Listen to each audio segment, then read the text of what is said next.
All right, y'all. So while we wait on the epicness that's going to be episode 4, literally Sunday cannot come soon enough. I just wanted to talk about this whole Baela situation.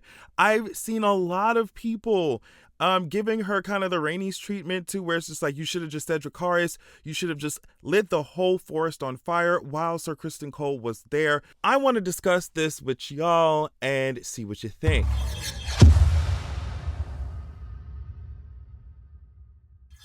All right, so before we get on to the topic of Baela not Dracarysing Sir Cornball Cole, you already know I call him Sir Cornball, let's talk real quick about how Bethany, the actress, of course, who plays Baela, reacted to her scene. Like, this is so cute.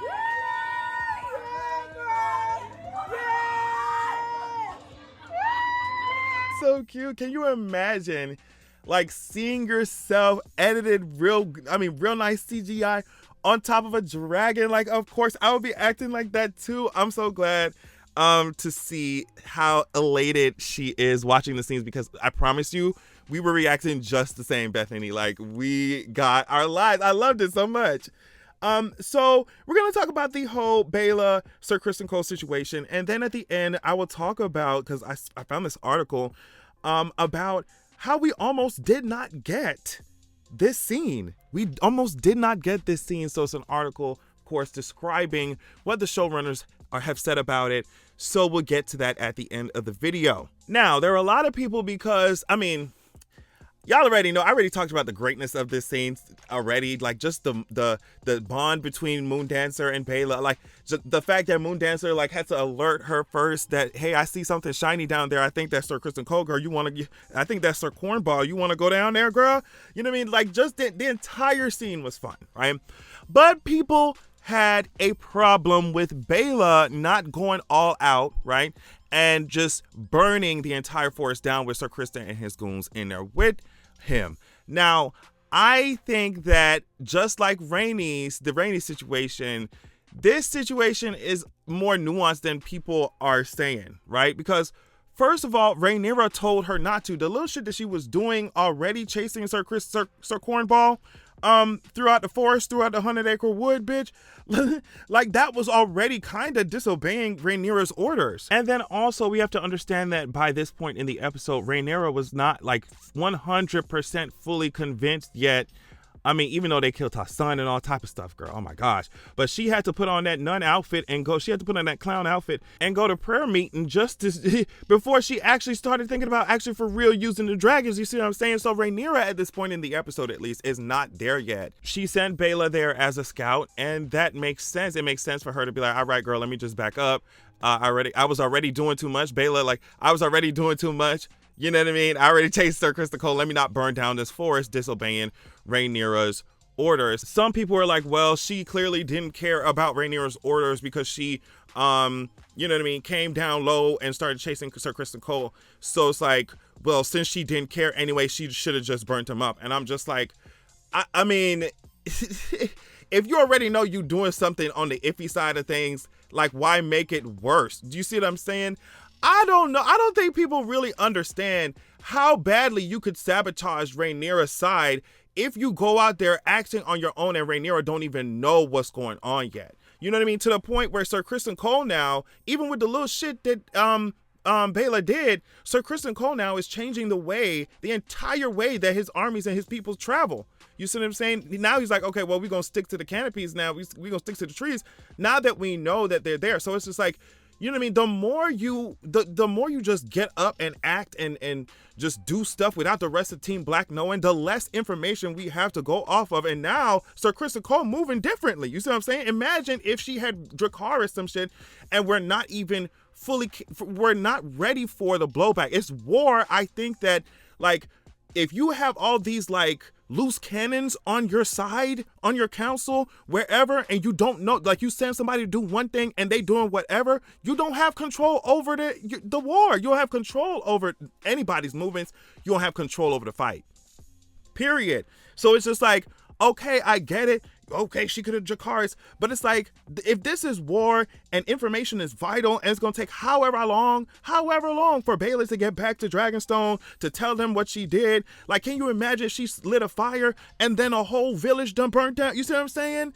I don't think that, like, it would be one thing if Rhaenyra and the entire team is expecting, okay, well, Baela might come into some, like, engagements. Like, Baela might be raining down fire and blood. So let's be prepared, as opposed to, well, Baela's just doing reconnaissance. Baela's just, you know what I mean, scoping it out. You're not going to be prepared if Baela does something, you know what I mean, outside of the realm of what was supposed to be acceptable. And now you have 10 trillion problems to deal with very quickly instead of, you know what I mean, following some kind of path. You know what I mean? Keep in mind that Baela would be killing the hand of the king. You know what I mean? And it's just like, okay, we get it. This is war. But it would, like I said before, it'd be one thing if Rhaenyra's fully prepared, like, okay, Baela might kill on this mission. Baela might kill the hand of the damn king. You know what I mean? You know what I mean? It would be one thing if she's prepared for that, but she's not prepared for that. And you come home saying, hey, guess what? I burnt down a whole village, burnt down a whole forest, and I killed the hand of the king. It's like, that's an extreme escalation for something we have not seriously sat down and planned yet. And I don't think people understand that. Just think about it. Think about all the times that things have went off the deep end.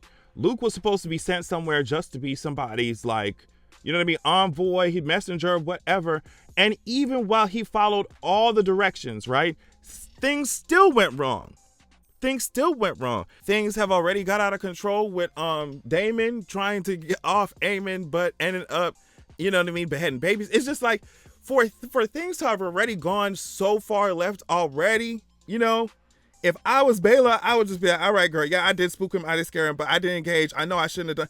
You know what I mean? Like, things have already exploded when people have been following the rules. So I don't know. I just don't think that at that point in time, at that point in the episode, that Team Black would have been fully prepared for an immediate blowback of Baela torching the hand of the king. Like, I don't think people, you see what I'm saying? It's one thing if you go in there prepared for that outcome, but it's another thing if you surprise Dragonstone with that shit and say, oh well, I know you told me not to engage, but oh well, now we have, 10 more problems to deal with all at the same time. I don't know. It's one thing to criticize Rhaenyra, like, girl, can you please get up? Can you please, like, send the dragons out? Can you please react? Can you please do something? Like, it's one thing if you have a problem with that. But if Rhaenyra, if the team is not in the place of engagement, is not thinking in the place of engagement yet, even though these, lords around her on her council do want her to send her dragons, which she's about to do. But I'm just like, if they weren't in that place yet and you come back, with throwing a wrench in things, I don't think people understand just how much you can derail everything. I don't know. Y'all think I'm reaching? Y'all think she should have burned Sir Crispin Cole to a crisp? Anyway, I don't know. All right, this is coming from Mashable. House of the Dragon Season 2 delivered some of its most gripping dragon action yet in Episode 3 with Baela Targaryen and her dragon moon dancer chasing down Sir Criston Cole. While HBO teased the scene heavily in trailers, it almost didn't make it to the screen in the first place. At Episode 3, director Patel told Mashable her first reading of the scene left her confused. One of my notes was, I don't understand why this scene is here. I can take it out and nothing changes. Patel said, noting there was discussion of cutting the scene altogether. However, collaboration saved this thrilling sequence. So she explained, I worked together with David, who's the episode writer, Jason, the assistant director, and Catherine, the cinematographer, to find ways to further Baela's pursuit of Criston and make it feel absolutely necessary to the story. The starting point became getting Baela just right. One of the reasons I didn't care about the scene at first was because I didn't care about Baela, because I didn't know her. We had to build her character, then get to that scene. To gain a better understanding of Baela and Rhaenyra and to bring that understanding to the screen, the showrunners spent time together improvising the characters, the showrunners and Antonia, Bethany, spent time together improvising the characters' entire backstories. What pain do they carry? What are the defining moments in their lives? While the audience might not see these moments play out on screen, sensing the weight of them in the interactions between Rhaenyra and Baela would prove crucial. So this to me is absolutely crazy. Like, crazy that y'all would even, I mean, I understand the process of it. If we're at this scene now and we haven't built anything up, even though I'm just like, I really wish we could get even more scenes. But, you know, I understand that this story, they're not like super duper main characters. Like, I get it.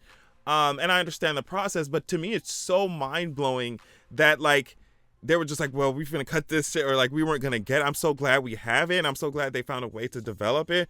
But I'm just like, yeah, y'all, like, give her something to do. Like, something like that makes sense, you know? And it was so good. Like, Bethany was acting her ass off. I felt like she was literally on an actual, and of course that's what acting is, whatever, y'all know. And I gagged every time an amazing actor or actress is amazing. But I'm just like, y'all, like, it's so crazy how convincing she is, and she's just looking at LED screens or some shit. You know what I mean? Like, it was just great. So I'm glad they found a way to fit it in. And it's so crazy how, like, y'all was about to cut this scene, and that scene, so many people are talking. That's like one of the most talked about scenes, I would say, besides Rhaenyra and Alicent talking in the Oh, that was such a mess. Aegon the Conqueror? Yes, Alicent, Aegon the Conqueror. How you married into the Targaryen family? You don't know Aegon. Girl, she's so annoying.